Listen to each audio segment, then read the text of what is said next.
दोस्तों, स्वागत है आपका हमारी साइकोलॉजी क्लासेस में। तो आज हम आपको बताने जा रहे हैं एक एग्जाम पेपर के बारे में जो कि हमें सेकेंड सेमेस्टर का है, लाइफ स्पैन डेवलपमेंट का। ठीक है, साइकोलॉजी का पेपर है। तो देखो, साइकोलॉजी का 4th पेपर है लाइफ स्पैन डेवलपमेंट।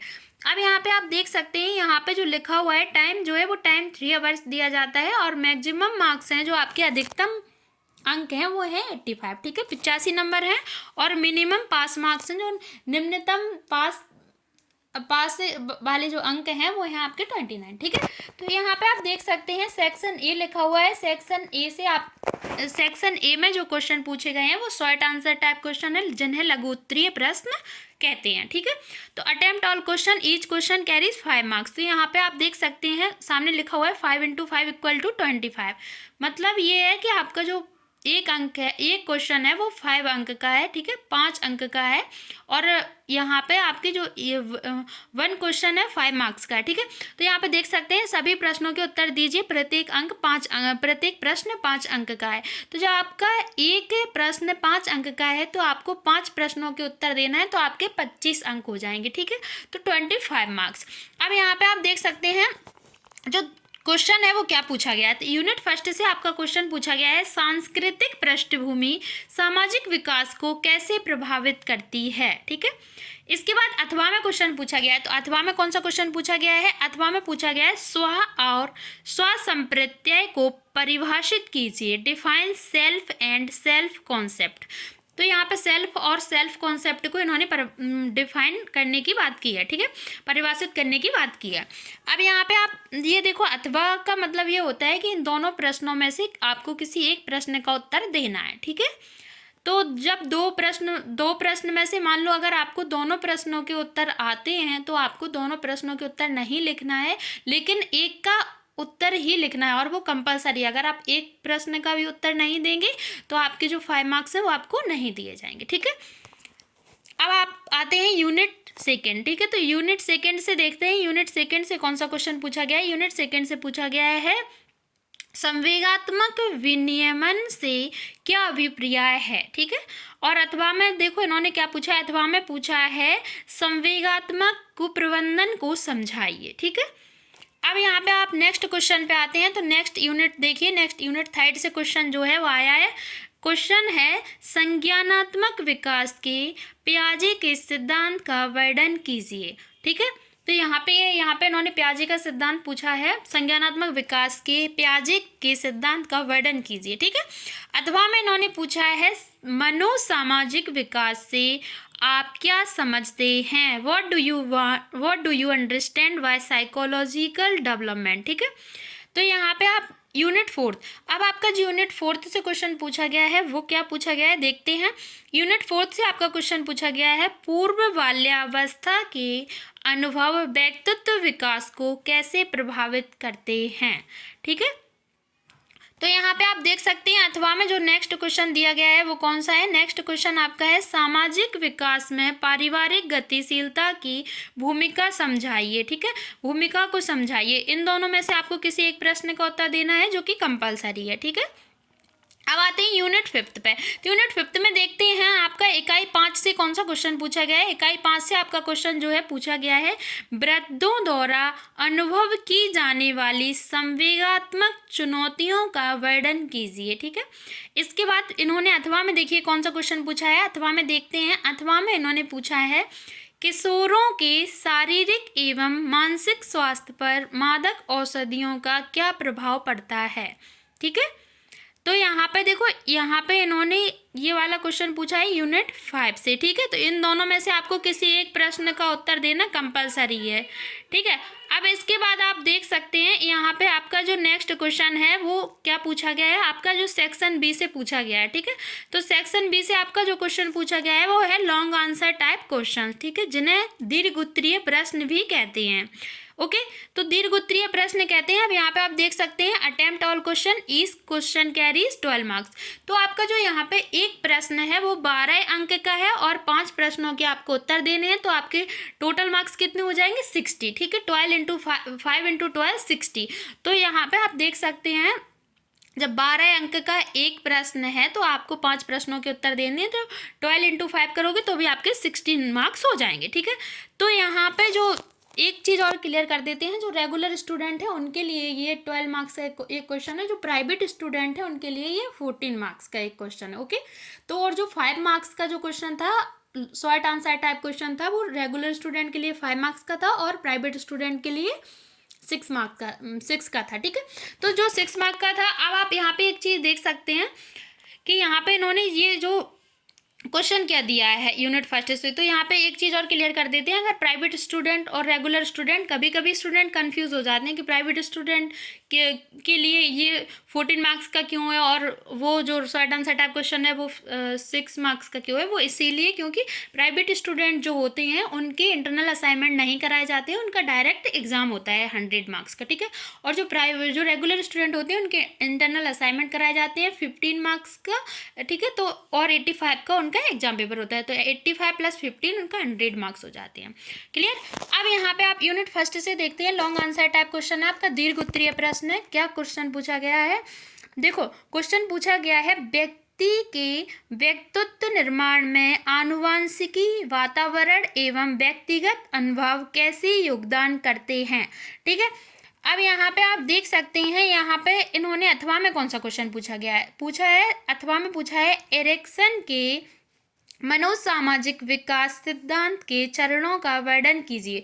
अब इन्होंने यहाँ पे 2 क्वेश्चन तो पूछ लिए हैं। ठीक है, तो इन दोनों में से आपको किसी एक प्रश्न का उत्तर देना है जो कि कंपलसरी है, और जैसा कि मैंने आपको पहले बताया है कि अथवा में अगर दिया जाता है तो आपको दोनों प्रश्न के उत्तर नहीं देने हैं, सिर्फ एक प्रश्न का ही उत्तर देना है। ठीक है, अब यहाँ पे देखते हैं, आप यहाँ पे क्या है, यूनिट सेकेंड आ गई। ठीक है, यूनिट सेकेंड से आप देख सकते हैं, यूनिट सेकेंड से क्वेश्चन पूछा गया है, संवेगात्मक विकास के मनोविज्ञान को समझाइए। ठीक है, explain the psychology of emotional development. Unit second से आपका ये वाला क्वेश्चन पूछा गया है। अथवा में देखते हैं, अथवा में कौन सा क्वेश्चन पूछा गया है। अथवा में पूछा गया है, व्यक्तियों में भावुकता को बढ़ाने वाले कारक कौन से हैं, विस्तार से समझाइए। ठीक है, तो व्यक्तियों में भावुकता को बढ़ाने वाले कारक कौन से हैं, विस्तार से समझाइए। इसके बाद आपका आता है यूनिट थर्ड। यूनिट थर्ड से कौन सा क्वेश्चन पूछा गया है, देखते हैं। यूनिट थर्ड से क्वेश्चन पूछा गया है, कॉलबर्ग के नैतिक विकास की सिद्धांत का वर्णन कीजिए। ठीक है, तो यहाँ पे describe the Kohlberg theory of moral development. ठीक है, अब यहाँ पे अथवा में देखते हैं कौन सा क्वेश्चन पूछा गया है। तो अथवा में आपका जो प्रश्न पूछा गया है वो है, पियाजे और वाइगोत्स्की के संज्ञानात्मक विकास के प्रति दृष्टिकोणों की तुलना कीजिए। ठीक है, तो यहाँ पे ये वाला क्वेश्चन पूछा गया है, इन दोनों में से आपको किसी एक प्रश्न का उत्तर देना। अब आते हैं यूनिट फोर्थ।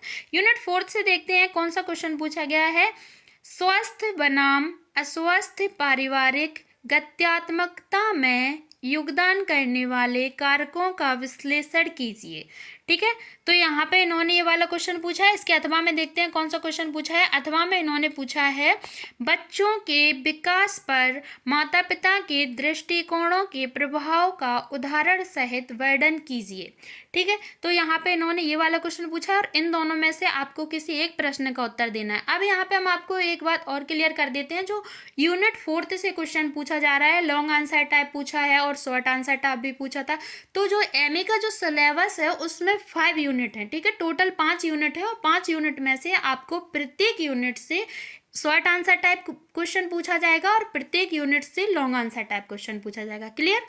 तो यहाँ पे इस तरीके से ये यहाँ पे आपको प्रत्येक प्रश्न में अथवा में क्वेश्चन दे रहे हैं। आप कभी कभी क्या होता है कि ये लोग क्या करते हैं, जैसे जो एग्जाम बनता है, एग्जाम में जैसे शॉर्ट आंसर टाइप क्वेश्चन में आप देख सकते हैं, वो क्या करते हैं कि आपको टोटल 10 क्वेश्चन दे देंगे। ठीक है, तो 10 में से आपको कोई भी 5 क्वेश्चन के आंसर देना कंपलसरी होता है। ओके, अब यहाँ पे उनमें से क्या होता है कि आपको कोई भी जो 10 प्रश्न है उनमें से आपको कोई भी 5 प्रश्न आए आप उनके उत्तर दे सकते हैं। जो कुछ ओल्ड पेपर मैंने अपलोड कर रखे हैं प्रीवियस ईयर के एग्जाम पेपर, उनमें आप देख सकते हैं कि उस तरह से भी क्वेश्चन पूछे हैं। ठीक है, तो और मोस्टली में इस तरह से पूछे हैं। तो अब मोस्टली जो क्वेश्चन पेपर है उनमें इस तरह से पूछा गया और कुछ एग्जाम पेपर में उस तरह से पूछा गया। अब जब इस तरह से पूछा जाता है तो क्या होता है, जब आपको एक प्रश्न के अथवा में उन्होंने प्रश्न दिया है, जैसे आपका ये वाला जो प्रश्न था 4th, तो देखो यहाँ पे जो अथवा में दे दिया, अब अथवा में तो आपके पास एक ही ऑप्शन है कि इन दोनों में से अगर आपको किसी एक प्रश्न का उत्तर आता है तो आप लिख सकते हैं, अगर दोनों में से किसी का नहीं आएगा तो नहीं लिख सकते हैं ना। इसी तरीके से जो शॉर्ट आंसर टाइप क्वेश्चन था उसमें से जो यहाँ पे क्या है, तो आपको जैसे 12 मार्क्स है वो नहीं दिए जाएंगे, लेकिन यहाँ पे तो वो इसी तरीके से पूछते हैं। शॉर्ट आंसर टाइप क्वेश्चन में ऐसा करते हैं, अगर शॉर्ट आंसर टाइप क्वेश्चन में अगर वो 5 मार्क्स आपको नहीं मिलेंगे अगर आप नहीं लिखोगे दोनों में से, ठीक है कि। और कोई क्वेश्चन ऐसा होता है जिसको आपको दोनों के आंसर आ रहे होते हैं, ठीक है, दोनों प्रश्नों के उत्तर आ रहे होते हैं, लेकिन आप दोनों तो नहीं लिख सकते, और कोई प्रश्न ऐसा होता है जिसके दोनों के एक भी उत्तर नहीं आ रहे होते हैं, ठीक है। तो आप क्या होता है कि आप अथवा में जब दिया तो आप दोनों के आंसर नहीं लिख सकते, क्योंकि वो तो मार्क्स नहीं दिए जाएंगे, है ना, एक एक प्रश्न के मार्क्स दिए जाएंगे। तो इस तरीके से होता है। तो कुछ मैंने कन्फ्यूजन होने की ज़रूरत नहीं है, कुछ एग्जाम पेपर अपलोड किए हैं ऐसे मैंने, जिसमें इस तरीके से क्वेश्चन पूछे गए हैं कि उन्होंने शॉर्ट आंसर टाइप क्वेश्चन में आपको लगातार 10 क्वेश्चन दे दिए, उनमें से कोई 5 करने हैं, ठीक है, प्रत्येक प्रश्न के अथवा में क्वेश्चन नहीं दिया है, ठीक, क्लियर। अब आते हैं आप यूनिट 5 से। यूनिट 5 पे देखते हैं, आपको यूनिट 5 से क्वेश्चन पूछा गया है आपका सामान्य चुनौतियों का किशोरों के विकास और कल्याण पर क्या प्रभाव पड़ता है। सामान्य चुनौतियों का किशोरों के विकास और कल्याण पर क्या प्रभाव पड़ता है। अथवा में क्वेश्चन पूछा गया है, अथवा में देखते हैं। अथवा में पूछा गया है किशोरावस्था के दौरान सामान्यतः होने वाले शारीरिक, मानसिक, सामाजिक एवं सांवेगिक परिवर्तनों का वर्णन कीजिए। ये परिवर्तन पहचान और संबंधों को कैसे आकार देते हैं, ठीक है। तो आपका ये जो क्वेश्चन था, ये जो क्वेश्चन इस एग्जाम पेपर का लास्ट क्वेश्चन था, ठीक है, इस एग्जाम पेपर का ये लास्ट क्वेश्चन था। तो आप देख सकते हैं इस क्वेश्चन को अच्छी तरह से, और ये देखो ये जो आपका यूनिट 5 का ये जो क्वेश्चन है ये भी देख सकते हैं। तो मैंने अथवा वाला और आपको ये दोनों क्वेश्चन दिखा दिए हैं, ठीक है। अब यहाँ पे क्या है, दोनों में से आपको किसी एक प्रश्न का उत्तर देना कंपलसरी है, ठीक है, एक ही प्रश्न का उत्तर देना है, दोनों के नहीं देने हैं। तो यहाँ पे मैंने आपको बता दिया है कि एग्जाम पेपर किस तरीके का आता है, कितने नंबर का रहता है, और पास मार्क्स क्या होते हैं, मैक्सिमम मार्क्स कितने होते हैं, कितने घंटे का टाइम रहता है, ठीक है। इस तरह की हमने आपको पूरी जानकारी इस वीडियो में दी है। आशा करते हैं आप सभी को वीडियो पसंद आया होगा। वीडियो को लाइक करें, चैनल को सब्सक्राइब करें और वीडियो को शेयर करना बिल्कुल ना भूलें। मिलते हैं नेक्स्ट वीडियो में नेक्स्ट एग्जाम पेपर के साथ। Thank you so much.